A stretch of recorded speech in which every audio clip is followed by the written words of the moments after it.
They gave us one rule: never look back at the man in the bunker. On my last day, I learned why. Keep your eyes open. My friend Emmanuel disobeyed. Now, he is forever trapped in Keep a your eyes reflection open. not his own. We're getting close.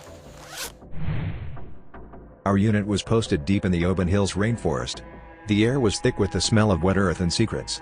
Our duty was to guard a single, concrete bunker. We were told one thing only. Captain Bello, a stern man from Sokoto, gave the order. You will guard this door. But you will never look at the occupant. Your life depends on this single command. His eyes were deadly serious. We joked about it at first, calling it guard duty for a Juju man.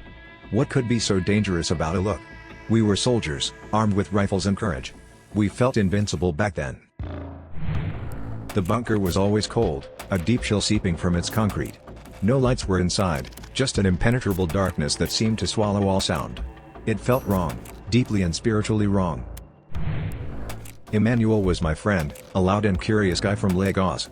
The mystery of the bunker raided him. What are we guarding, Sarge? A demon? Stolen government money? He would ask constantly. I always told him to forget it. Our job is the door, not what's behind it. Follow the order, collect your pay, and go home to your family. That was the only sane path. The local villagers from a nearby settlement would not come near our post.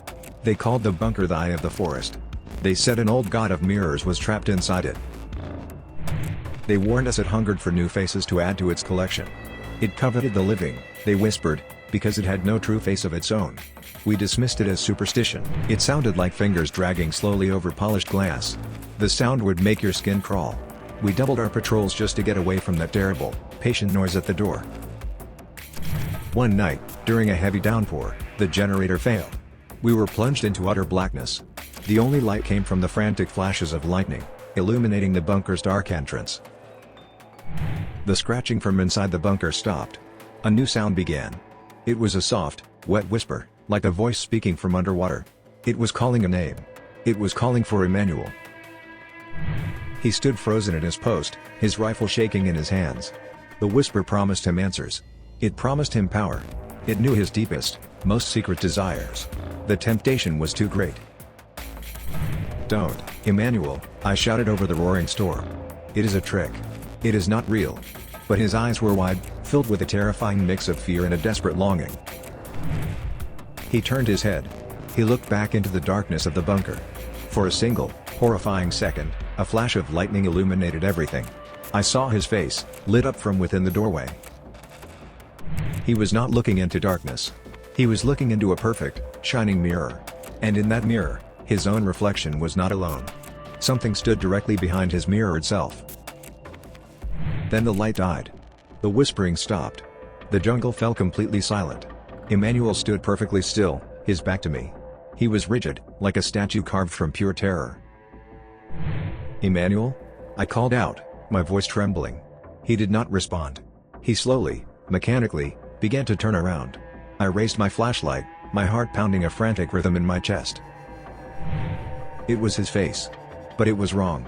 The eyes were vacant, like polished black stones. His smile was a stretched, unnatural gash. It was Emmanuel's skin, but something else was wearing it.